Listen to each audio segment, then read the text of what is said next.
Grâce à mon physique, je vais devenir une star. C'est le nom de l'épisode de Tellement Vrai où apparaît pour la première fois Dorian Rossini. Merci Seigneur de m'avoir donné la chance d'être comme toi, de t'être incarné en moi, d'avoir un corps parfait, d'être aussi beau. Il est à l'origine de nombreux mèmes, dont celui-ci qui me fait toujours exploser de rire. Qui c'est le plus beau? Me laisse dubitatif. Recherchons plutôt la réponse sur internet. Hein? Ça laisse dubitatif? Dubitatif, ça veut dire quoi dubitatif? Mais voici la vérité. La scène du téléphone de Siri qui est le plus beau, j'ai dû la faire 50 fois parce que j'étais mort de rire. J'arrivais pas à rester sérieux tellement que ça fait crétin. Après avoir rencontré Jérôme 10 ans après son apparition à la télévision, je me suis donné le défi de pouvoir poser des questions à un autre ancien de Tellement Vrai, mais vous allez voir que Dorian Rossini c'est pas seulement cette émission, il a une histoire à la télévision plus chargée. Que ce soit Mathieu, que ce soit Madiba, que ce soit plein d'autres, des youtubeurs, il y a des youtubeurs de tous les horizons, de Suisse, honnêtement t'as vu, ils disent pas du mal. Ils disent que c'est un personnage, ils ont compris. Si tu crois en ce que tu dis, ouais, c'est qu'il te faut vraiment de l'aide. Après quelques passages à la télé assez fous, j'ai quand même des questions à lui poser. Pourquoi avoir joué un rôle aussi provocateur toutes ces années? Quelles ont été les conséquences de toute sa médiatisation? A-t-il des futurs projets à la télévision ou alors justement est-ce que son rôle ne lui aurait pas fermé des portes? Les réponses à toutes ces questions seront dans cette vidéo. oh là là, trop de j'aime, je mets un statut, trop de j'aime. Moi quand je tweete. Ah, trop j'aime, trop de RT, oh ça me brûle les yeux.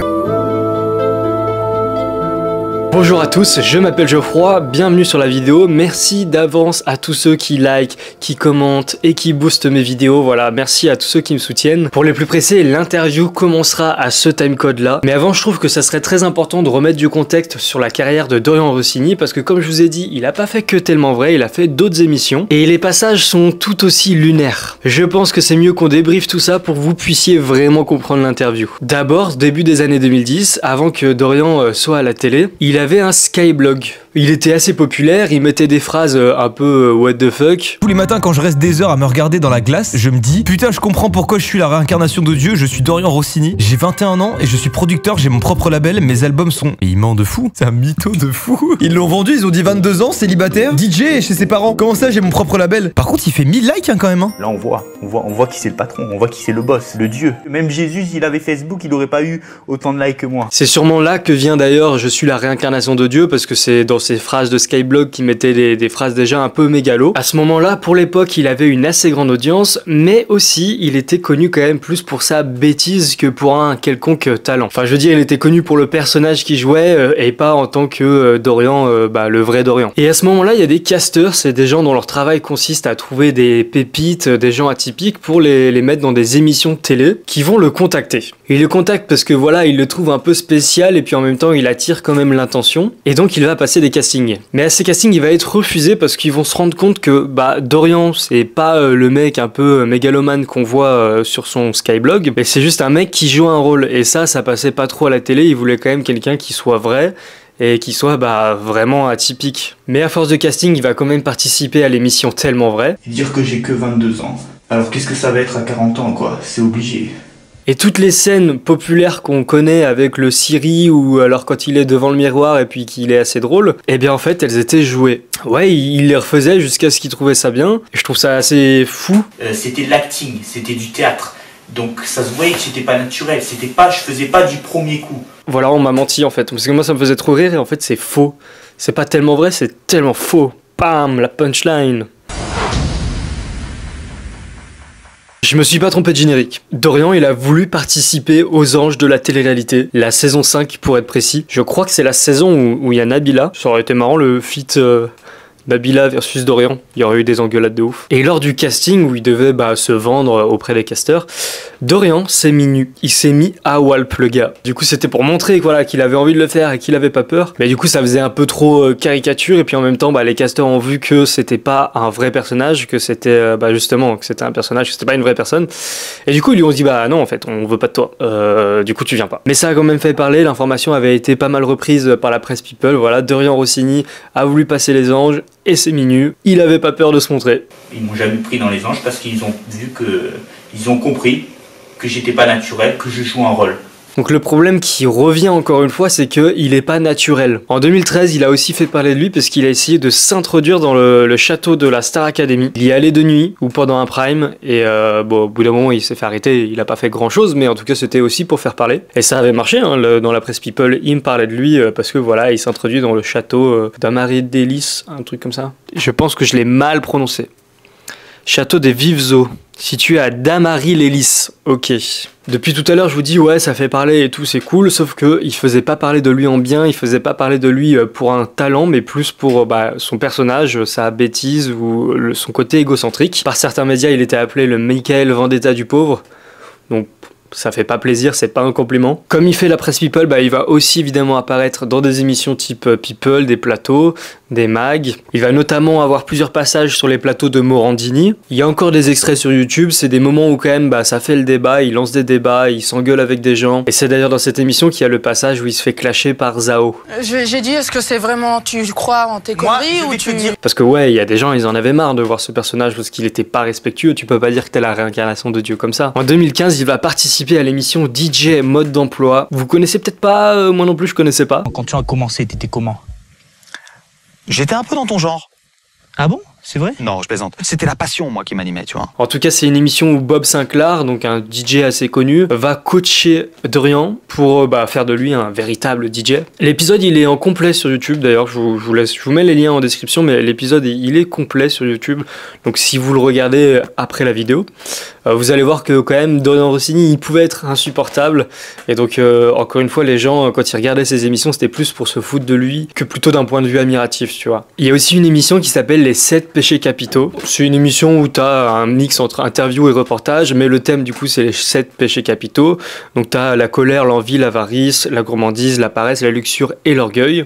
Dorian Rossini va être invité pour représenter l'orgueil, parce que son côté égocentré, tout ça. Dans cette émission, il y a un reportage que j'ai pas trouvé sur YouTube, mais dites-vous c'est du Dorian Rossini, donc il fait un peu n'importe quoi. Et sur certains extraits, on voit qu'il donne son numéro comme ça sur le plateau pour que tout le monde puisse l'appeler.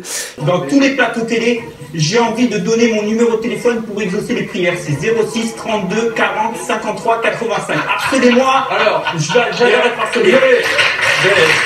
C'était encore une fois pour faire parler, pour le côté polémique, pour le côté se différencier. Donc ça faisait partie de son personnage. Et il me filme, il me voit à poil. Tu vois bien que j'ai une grosse bite. Rien que là, on a parlé de pas mal de ses apparitions à la télé. On peut quand même faire le constat sur le fait que le personnage de Dorian Rossini était clivant. Que ce soit à la télé, à la presse ou à la radio. En fait, il s'était carrément enfermé dans son personnage de mégalo. Le problème, c'est qu'il s'appelle vraiment Dorian et qu'il a utilisé pour ce personnage son prénom. Il a utilisé son prénom, ce qui fait que même maintenant, s'il veut faire des projets, ça reste le Dorian Rossini en fait. Ça reste celui qui avait son personnage égocentrique il y a quelques années. Et c'est sûr que c'est pas facile de rebondir après ça. J'étais partout pareil. Dans la presse, dans la télé, dans les médias. J'étais partout pareil. Et je me suis détruit comme ça. Parce que j'ai trop voulu être dans mon personnage de réincarnation de Dieu. Ce personnage, il m'a aidé à être connu, d'accord, mais il m'a aidé dans un trop mauvais sens, dans un bad buzz. Il s'était vraiment enfermé et piégé dans son rôle de mégalo, ce qui du coup lui a fait préjudice. Par exemple, il a tenté de faire le casting des 12 coups de midi et même celui de Ninja Warrior, et il n'a pas été pris parce que c'était Dorian Rossini et qu'il avait été problématique sur plein d'autres actions. Je pense qu'on a tout remis dans le contexte, on sait tout maintenant sur la carrière de Dorian Rossini. J'ai préparé beaucoup de questions, on va essayer de lui en poser un maximum et je vous mettrai tout ça dans la deuxième partie. Bon visionnage! Yo, on est dans la deuxième partie de la vidéo, la partie de l'interview. J'ai une bonne et une mauvaise nouvelle. La bonne nouvelle, c'est qu'en fait, je viens d'enregistrer l'interview. La mauvaise, c'est qu'il y a probablement un problème avec le son. En fait, j'ai fait des tests avant. Avec OBS, je filmais bien le son sortant de mon ordinateur. Mais je savais pas qu'avec FaceTime, puisqu'on s'appelait avec FaceTime, il y a comme une sécurité et du coup, ça filme pas le son sortant. Donc je suis dégoûté. Ce que je vais faire, ça va être un peu long. C'est que je vais, normalement, je vais m'enregistrer avec ce micro-là. Et j'espère qu'on entend bien Dorian avec. Et je vais juste augmenter son son quand c'est lui qui parle et quand c'est moi le baisser, enfin tu sais, de l'accorder et j'espère que c'est quand même écoutable, donc je prie en fait. Merci beaucoup d'avoir accepté de faire cette interview. Dans la première partie de la vidéo, j'explique d'où tu viens, tes premiers contenus, ce que tu faisais. Et donc, ce que j'avais vu, c'était que tu avais un blog et aussi une page Facebook où tu postais du contenu. Du coup, ma question, c'était qu'est-ce que tu faisais sur ce blog? Non, je suis sorti du lycée j'étais au lycée de Valbonne, Simone Veil, et je suis sorti depuis le lycée, j'étais passionné. Et je disais à mes potes, j'ai envie de me lancer dans l'univers des médias. J'étais passionné par la musique, passionné par le DJing, passionné. Donc du coup, mes parents, ils m'ont mis à une école de DJ à Cannes, DJ Network, ce qui m'a permis de me faire un tremplin. Et en même temps, j'étais sur Skyblog et j'avais 3 millions de vues. Et j'ai été repéré par des casteuses qui m'ont fait passer plein de castings. Cette passion pour le DJ, est-ce que tu l'as conservée par la suite? Ah bah non, mais moi à la base je voulais faire une école en fait vraiment en mode high school musical, tu vois, où j'apprenais. Oui, oui. J'apprenais comme à l'américaine, tu vois. Et le problème c'est qu'en France ça n'existait pas. Du coup je suis arrivé à l'école et j'étais déçu. J'étais déçu parce que je voulais faire une école, mais mes parents ils savaient que j'avais cette passion pour la musique, pour le DJing, et moi dans ma tête je me suis dit bon, peut-être que dans quelques années, je vais faire d'autres émissions qui vont me permettre de me lancer, de faire voilà, mon rêve c'était de faire la Starac. Non, c'est cool parce que c'est vrai que du coup, l'école auquel tu t'attendais, c'était une école qui allait te former dans la musique, dans la danse, dans aussi tenir une image. C'était tout ça que tu aurais bien aimé avoir. Ah bah oui, voilà, c'est ça. Et à partir du moment où du coup tu as fait du contenu sur ton blog, tu faisais du contenu ou tu faisais quoi concrètement? Mon Skyblog, il était différent. Je parlais de psychologie humaine, d'analyse humaine, un truc que les jeunes d'aujourd'hui, non les jeunes d'avant, parce que c'est des années 2010, ils comprenaient pas. Ils disaient mais c'est quoi, c'est un extraterrestre? Parce qu'en soi, ils parlent de psychologie humaine, ils parlent alors que les Skyblogs, c'était plutôt des trucs qui parlaient de Tetris, tu sais, de Mario Bros. Ouais, de jeux. Du coup, ils étaient un peu en mode, ils comprenaient pas, mais moi, ma différence, je me suis toujours dit que ma différence allait m'aider à avancer, et j'ai réussi à faire le buzz comme ça. Et quand les casteuses, ils m'ont vu, ils ont dit, mais c'est quoi ce spécimen? C'est quoi, il parle de psychologie humaine, mais d'un côté, il fait un peu le clown, il fait, est-ce qu'il est sérieux ou est-ce qu'il joue un rôle? Paradoxalement. Et là, voilà, c'est ce qui m'a permis de faire mes premiers pas en télé, tu vois. Donc c'est de là que ton personnage de Dorian Rossini, mais très égocentrique. Oui, c'est là que ça a commencé à démarrer. Parce que quand on m'a fait passer mes premiers castings, et quand j'ai fait mes émissions, il y en avait qui devaient se dire, et c'était le but, c'était mon but, pas de passer pour un mec forcément bien droit, un mec que les gens ils se disent, mais est-ce qu'il est un peu taré ou est-ce qu'il a un côté un peu, tu vois, comme les super-héros, les mangas, tu sais, un peu un mec, pas un mec instable. Voilà, est-ce qu'il est vraiment instable ou est-ce qu'il joue un rôle? Et en fait, l'idée c'était ça, c'était pas leur faire croire, mais jouer mon personnage à fond. Et j'ai réussi parce que si tu veux, tous les ans, je voulais faire une émission, tu vas me poser les questions dessus, et j'ai réussi tous les ans à faire une émission, un passage télé, ils m'ont suivi dans différentes villes. Et c'était le but pour qu'ils se disent, mais est-ce qu'il est vraiment fou ou est-ce qu'il calcule tout ce qu'il fait, tu vois? Oui, en vrai, tu as réussi ce que tu voulais faire avec le personnage. Voilà, j'ai réussi ce que je voulais faire. Et j'ai fait ça sans piston, vraiment en allant de moi-même. En tapant aux portes de moi-même, en rencontrant des gens, c'était le but. Et ce personnage, du coup, il faisait un peu polémique, il était assez clivant. Et justement, il y a un des trucs les plus clivants, c'était quand tu te disais la réincarnation de Dieu. Il part d'où ce délire? En vrai, où est-ce que tu as eu l'idée? C'est incroyable. Je t'explique, parce qu'en fait, sur mon Skyblog, je parlais de psychologie humaine. Et voilà, et je voulais vraiment me détacher des autres buzzers. Tu sais, des autres personnes qui ont fait le buzz. C'était à l'époque de Koé. Je sais pas si t'as connu la méthode Koé au tout début. J'avoue que je regardais pas trop. Je pense que j'étais trop jeune. Quel âge? T'as 25 ans? 24. Et en fait, du coup, Koé, il invitait les plus grands buzzers à l'époque. Sur TF1, ça passait, c'était avec Cécile de Médibus, il a invité tout le monde. Et le but, en fait, c'était que moi, j'étais sur mon blog et je voulais vraiment me différencier de tous ces buzzers. Il y avait trop de gens, ils avaient des personnages différents. Et moi, je me suis dit, je vais mettre la religion. Et d'ailleurs, j'avais parlé avec d'autres buzzers et ils m'ont dit, c'est pas risqué de mettre la religion dans un personnage, ça va pas créer des polémiques.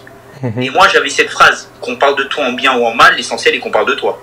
Donc je me suis dit, toutes les polémiques vont servir mon personnage, tu vois. Et est-ce que du coup, avec du recul, il y a certaines séquences, certains trucs que tu aurais pu dire que tu regrettes un peu, ou tu dis, ah là, je suis peut-être allé un peu trop loin? Eh ben, on m'a déjà posé cette question, mais je me dis que lesquelles t'as des idées en tête qui t'ont venu en regardant les séquences? Moi spécialement non, parce que je suis pas très compliqué à choquer. Enfin, je suis pas très facile à choquer, justement. En gros, toi, les séquences que t'as vues. Non, moi ça m'a pas choqué. Oui, c'est plutôt drôle. Si tu veux, ce que j'ai fait moi, dans un sens, j'ai un peu été le précurseur de ce que font les autres. Parce que regarde, je sais pas si t'as vu, mais j'ai fait des choses assez trash. Je me suis mis nu pour la nouvelle année, mais maintenant, aujourd'hui, plein de célébrités se mettent nus, et même ils se mettent nus, si tu veux, ils se mettent nus pour lancer quelque chose par rapport aux maladies des gens. Par exemple, je sais pas si tu as vu le cancer du sein, il y avait plein de trucs, ils ont fait une émission où ils les mettent nus, où ils font plein de trucs, tu vois. C'est ça qui est intéressant, tu vois. Donc, j'étais le précurseur de plein de choses qui se font maintenant. À l'époque, on me disait, ouais, t'es trop trash, Dorian. Quand j'avais fait des trucs, c'était sorti sur des blogs, sur le blog de Morandini, ou sur, moi, je me rappelle, j'ai envoyé les liens, les casteuses. Et au final, on s'aperçoit que 10 ans après, les gens, ils font pire, tu vois. Oui, c'est sûr qu'il y a des gens qui font des choses sur TikTok. Moi, j'ai jamais été sur le fan, j'ai jamais couché, j'ai jamais, tu vois. Donc, au final, je suis un ange par rapport à certains, tu vois. C'est ça. Oui, non, bien sûr, il y a toujours pire. Oui, voilà, c'est sûr. Mais du coup, est-ce qu'il y a des trucs qui peut-être t'ont bloqué dans des projets après, ou ça t'a bloqué dans ta carrière ou... Eh ben, honnêtement, tu veux que je te dise la vérité, on a plein au début, très bonne question. Ils m'ont dit, en te prenant pour la réincarnation de Dieu, tu feras aucune télé. Quand j'étais sur Skyblog, ça c'est une très bonne question. Ils m'ont dit, tu peux oublier la télé. Quand j'avais mis ça sur Skyblog, tu sais, je parlais un peu sur Skyblog comme un prophète. Voilà, je suis le créateur de l'univers. Tu vois, j'étais parti dans un délire un peu mystique. Je suis le créateur de l'univers. Je vais contrôler le monde, je vais contrôler les esprits. Je suis la réincarnation de Dieu, mais tu sais, un truc un peu psychopathe, un peu mystique. Et il y en a plein qui sont venus me voir et ils m'ont dit, mais ça passera jamais en télé, ça. C'est mort, tu pourras jamais faire de la télé. Et tu vois, moi, 2 ans après, je suis resté dans ce critère. J'ai rien changé, j'ai rien modifié sur mon Skyblog. Et je suis quand même arrivé en télé. Et même en 2010, j'ai failli faire Qui veut épouser mon fils. Tu vois, c'était à l'époque de mon Skyblog. TF1, c'est pour ça que j'attends TF1 là, parce que c'est TF1 qui m'ont découvert en premier. Donc là, j'attends que TF1 par rapport à ça, tu vois. Ils m'ont fait passer le casting de Secret Story, ils m'ont fait passer plein d'émissions, tu vois. Mais après, en soi, moi, en 2012, tu sais dans quoi je suis arrivé en premier? Tellement vrai. D'émission. Voilà, Tellement vrai. Oui. Et j'ai tourné Tellement vrai, j'ai fait le casting des Anges juste avant. Mais tu vois, je suis arrivé en télé, j'ai réussi mon objectif. Une très bonne question, bravo. En parlant justement de Tellement vrai, on l'a vu dans la première partie de la vidéo, mais c'était fake, t'as joué un rôle, les séquences qu'on connaît, celle avec Siri, ouais. Ou celle où t'es dans ta salle de bain, tu les as refaites plusieurs fois. Justement, c'était de savoir comment t'avais eu l'idée, ou est-ce que c'était la prod qui avait écrit ça, ou c'est toi qui savais ce que tu voulais faire? Ouais. Bon, on est coordonnés. Voilà, j'étais sûr que tu allais me poser cette question. En fait, l'idée, c'est marrant parce que regarde, aujourd'hui, avec ChatGPT, t'as vu avec ChatGPT, ma mère, elle me disait l'autre fois que maintenant, ChatGPT, c'est l'ami aux gens. Il leur pose des questions, il parle, il répond.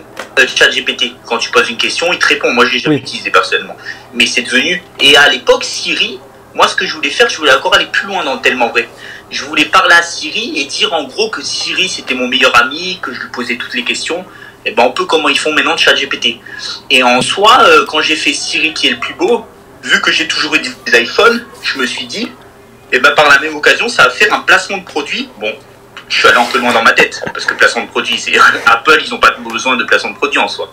Mais je me suis dit, ça va faire de la pub pour Apple, et je suis sûr que dans 10 ans, ça va encore sortir Tellement vrai dans les nouveaux réseaux sociaux, TikTok et tout. Donc forcément, et la preuve, ça tourne encore dans les émissions. Donc non, c'est tout calculé. Si tu veux, j'avais un caméraman, il s'appelait JB, Jean-Baptiste, et c'était un peu un fidèle. Il savait que je voulais faire le buzz, il était un peu complice de mon personnage. Tu vois, il savait que je voulais faire le buzz, il savait en fait que à l'époque j'habitais à Roquefort-les-Pins, au Rouret, c'était des villes du sud de la France un peu isolées où c'est compliqué d'être connu, de se faire ses marques en télé, en télévision, en radio. Donc il savait qu'en faisant ça, ça allait tellement me faire parler, que ça va faire du buzz et forcément j'allais faire plein de radios derrière, des émissions et plein de choses, tu vois. Donc il m'a fait confiance parce qu'après, franchement, peut-être que j'aurais pas rencontré cette personne, j'aurais jamais fait toutes ces émissions aussi facilement, tu vois. En soi, oui, il a eu raison, et puis surtout que de t'avoir suivi sur Tellement vrai, c'est une émission dont on parle beaucoup, donc vraiment ça a été un succès.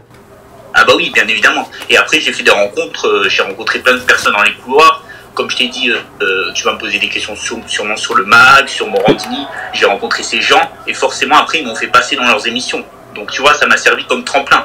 Oui, carrément. Sur les radios, quand je suis passé sur Skyrock, quand je suis passé sur Énergie, forcément ça m'a permis de me lancer, quoi. Tu vois. Et en parlant d'autres émissions de télé, j'ai vu que tu avais fait du coup l'émission DJ Mode d'emploi. Oui. Une émission où t'es un peu entraîné par Bob Sinclair et en fait le but c'est de faire de toi un DJ professionnel. Oui, oui, ouais. Et dans cette émission, t'as aussi ton rôle de Dorian Rossini, un peu clivant. Mais du coup, est-ce que tu penses que t'as profité à fond de l'expérience de l'émission qui était d'être entraîné par Bob Sinclair? Ou justement, est-ce que ça t'a pas un peu gêné de devoir parfois jouer le rôle? Eh ben, en fait, le concept c'était ça. En plus, Bob Sinclair, c'était compliqué parce que c'était vraiment tellement vrai. Si tu veux, c'était pas des séquences que je faisais du premier coup en one shot. Tu vois, moi j'aime le one shot du premier coup. Et le problème, c'est que Bob Sinclair, vu que c'est une star internationale, il fallait faire vraiment les séquences du premier coup. J'avais vu avec la prod. Le caméraman et les complices, ils m'ont dit ouais, mais là faut vraiment que tu joues du premier coup. Donc tu vois, si tu rigoles, si t'es pas sérieux, tu vois, si ça fait fake, il va le voir de suite. Et Bob Sinclair c'est sorti un peu 2 ans ou 3 ans après Tellement Vrai. Et sachant que l'émission fallait que je la fasse du premier coup, il fallait pas que je refasse des séquences plusieurs fois parce que forcément voilà, c'était une émission plus sérieuse. Ça, j'avais un peu peur par rapport à ça. J'avais peur parce que je me suis dit, si je me loupe dans mon personnage, il va comprendre et il va dire, mais en fait, il joue un rôle, il se fout de notre gueule, tu vois. Et je sais pas si tu t'en rappelles, quand à un moment, je fais à Bob, si tu fais un featuring avec moi, tu feras un meilleur son que Bob Sinclair. Je me souviens, oui. Cette séquence. Et ouais, elle avait marqué. D'ailleurs, Mathieu Delormeau l'avait diffusé dans le mag, il l'avait diffusé dans plein d'émissions. Et ce qui s'est passé, c'est que au moment de cette séquence, je sais pas si tu regardes, mais des fois, si tu analyses les images, des fois, j'ai un sourire dans le coin. Tu regarderas. Et par exemple, il y a des youtubeurs, Watch Mojo français, je sais pas si tu as capté la chaîne qui a 1 million de... Si, je vois qui c'est. Ils avaient sorti une vidéo sur moi, et ils ont remontré cette séquence, et ils ont dit, tu vois, ça se voit, il joue un rôle, on voit sur son visage, il est pas naturel, tu vois. Ok. Donc ouais, Bob Sinclair, il était pas du tout au courant que en fait tu jouais un personnage. Bob Sinclair, ça c'est ouf. Bah, après, il a compris, parce que si tu veux, je sais pas si tu regardes bien, à la fin de l'émission, si tu analyses, à la fin de l'émission, il dit... Quand je lui fais une autre séquence qui a fait le buzz, parce que Camille Combal il en a parlé, quand je lui dis on se fait la bise, il me fait non, on se fait pas la bise. Et à la fin il dit t'as été bon dans ton personnage, t'as bien mixé au Queen, parce qu'à la fin il nous a fait mixer dans une boîte de nuit parisienne au Queen et sur les Champs-Élysées, et il nous a dit t'as super bien mixé. T'as réussi à te détacher de ton personnage, François. Ok, donc là il appréciait mieux, mais c'est marrant parce que du coup même en off tu continuais à jouer le rôle. Ah non, c'est pas en off. Pourquoi je veux dire quand vous filmiez pas, je sais pas, peut-être entre les transports ou entre... mais en fait c'est pas, si tu veux, Bob Sinclair c'était pas une télé-réalité en fait, c'était un docu musical réalité. Donc en fait si tu veux, il y avait pas de... on rencontrait Bob, on rencontrait des autres coachs, mais eux ils se rencontraient entre eux. Mais nous, on le filmait pas. En fait, si tu veux, Bob Sinclair, c'était un peu un docu-réalité. C'est un peu comme Tellement Vrai au final. C'est d'émissions de réalité pure, ou d'émissions d'enfermement, ou d'émissions musicales, ce que je rêve de faire. Bon, du coup, tu as fait d'autres émissions. Tu as aussi fait les 7 péchés capitaux. 7 péchés capitaux, on te voit donner ton numéro de téléphone sur le plateau et c'est quelque chose que tu as fait sur plusieurs émissions. Est-ce que c'est ton vrai numéro de téléphone de l'époque? Et si tu t'en rappelles bien, celui que je t'ai passé tout à l'heure, c'est exactement le même. Ça n'a pas changé. J'ai même pas vérifié. Ah, t'avais pas capté? Non. Si tu veux, j'ai changé. Et ben voilà, c'est une très bonne question. Incroyable. En fait, j'ai changé d'opérateur, mais j'ai toujours gardé le même numéro. Et c'est marrant parce que c'est compliqué à faire. Il y en a qui ne savaient pas forcément. Oui, je sais pas s'ils savent tous qu'on peut faire ça.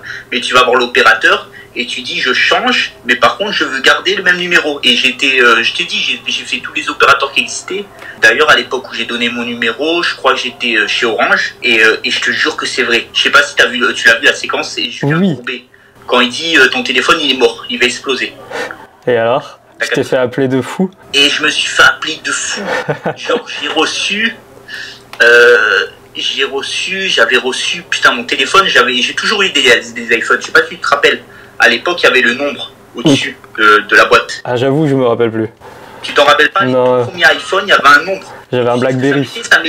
Ça mettait 10 000 plus avec point. Ça double. Ah oui.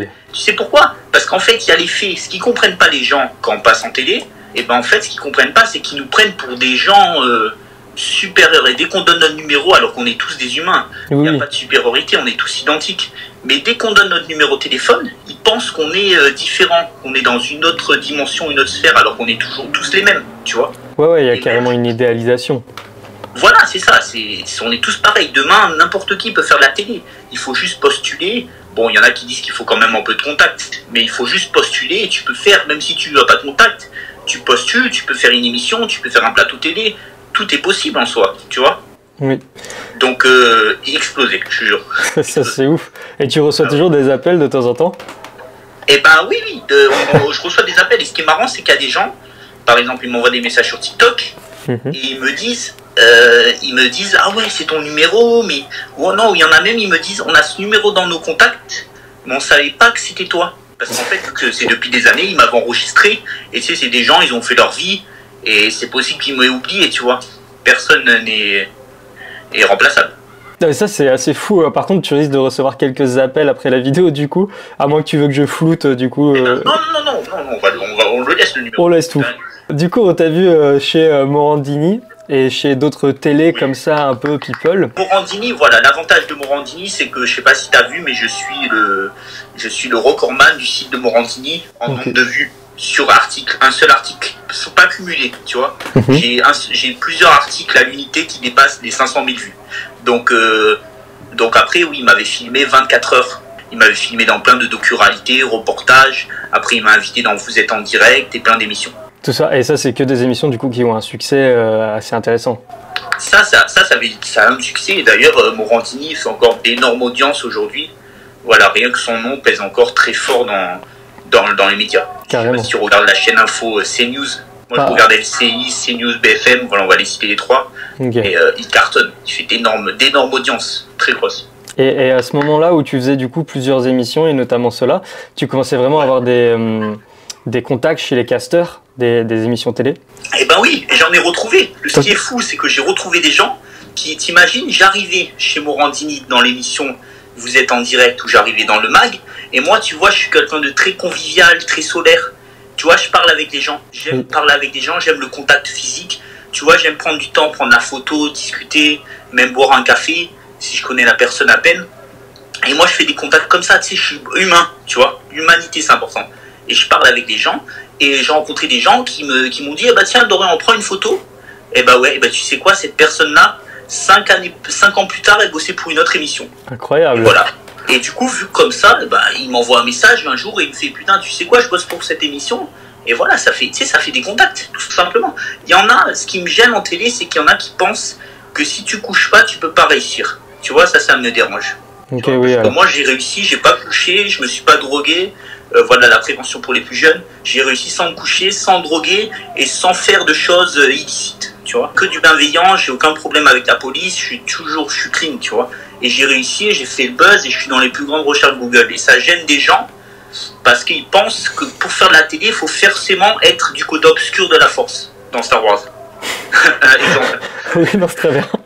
Non, mais oui, non, t'as raison, t'as tenu ton personnage, t'as été humain quand ça tournait pas, t'étais humain avec les gens et du coup, ils t'ont recontacté, quoi. Bah oui, voilà, tout simplement. Et justement, une petite question, je sais pas si elle fâche ou pas, mais depuis quelque temps, on ne te voit plus à la télé.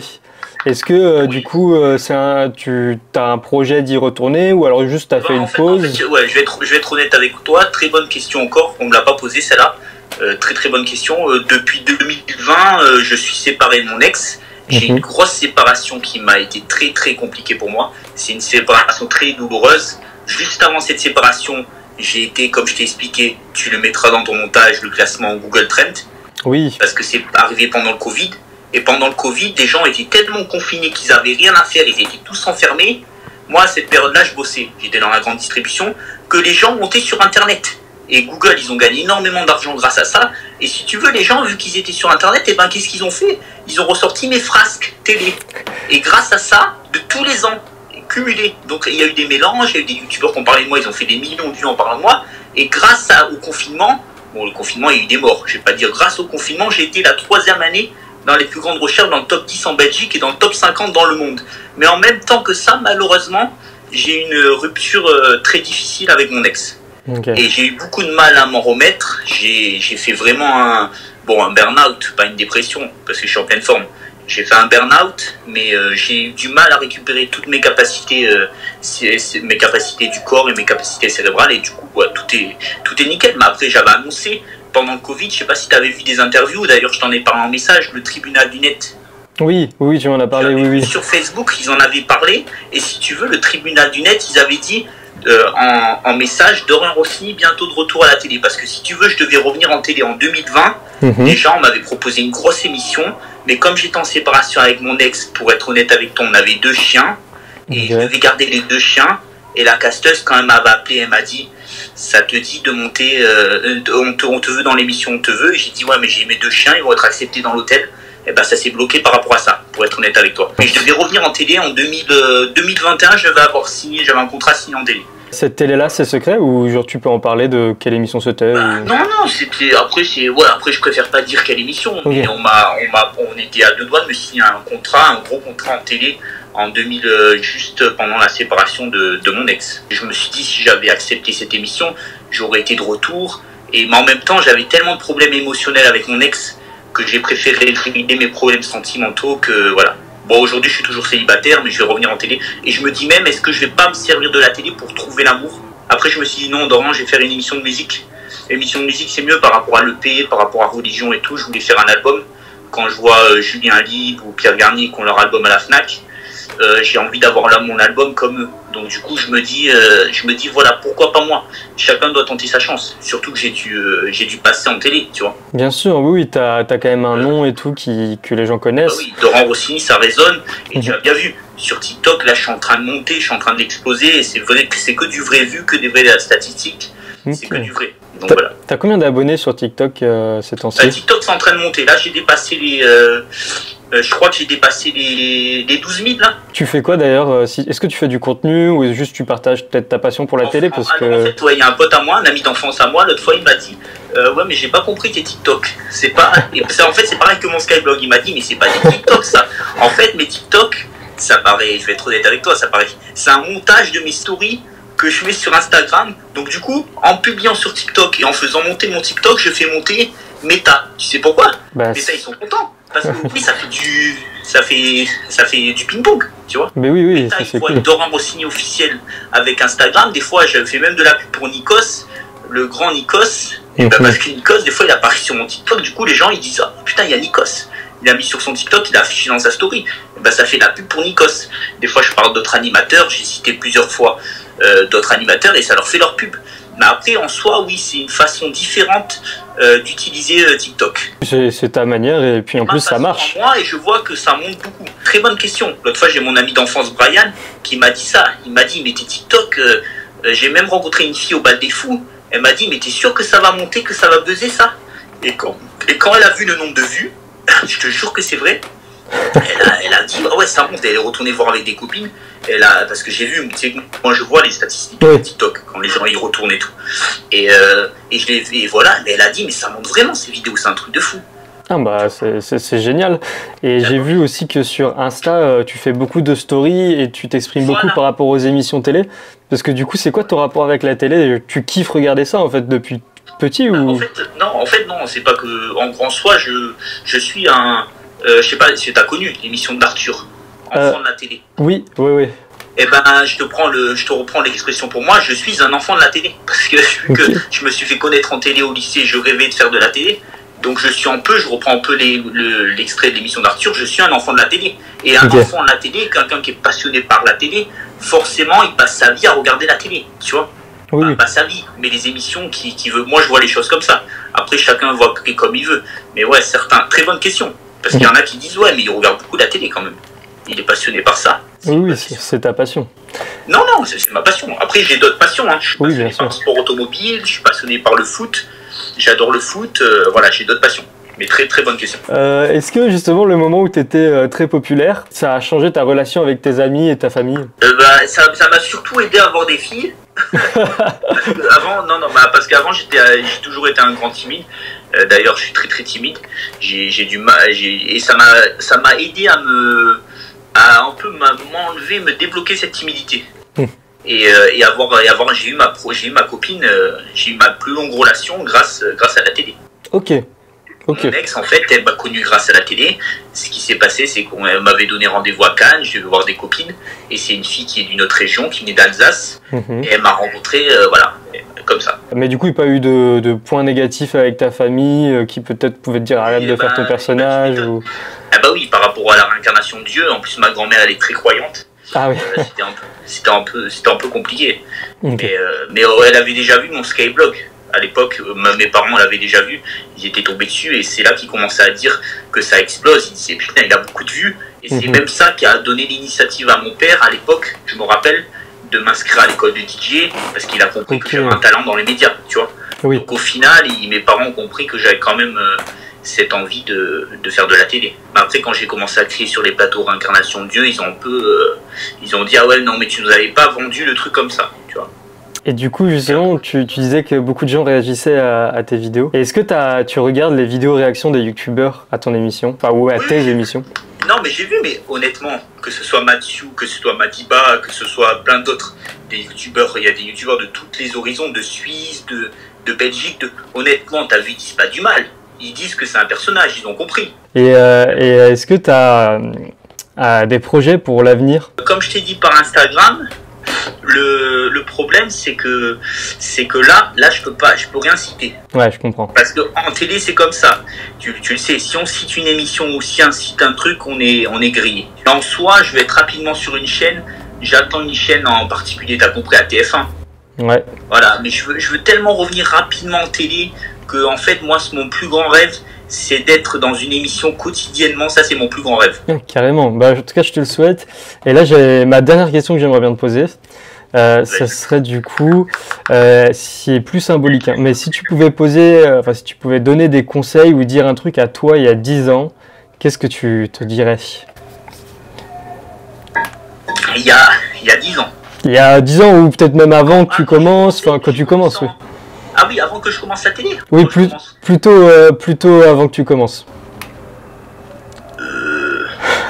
Je t'ai pris de court. Là, non, là tu m'as... bah, c'est bien. Peut-être être plus patient. Plus patient. La patience. Parce que là, aujourd'hui, je suis patient. Parce que j'ai compris que la vie est longue. Je vois qu'il y a de plus en plus de centenaires. Que les gens, t'as vu, plus la génération, elle évolue. On découvre plein de choses. On découvre l'intelligence artificielle. On découvre les algorithmes. On découvre le quantique.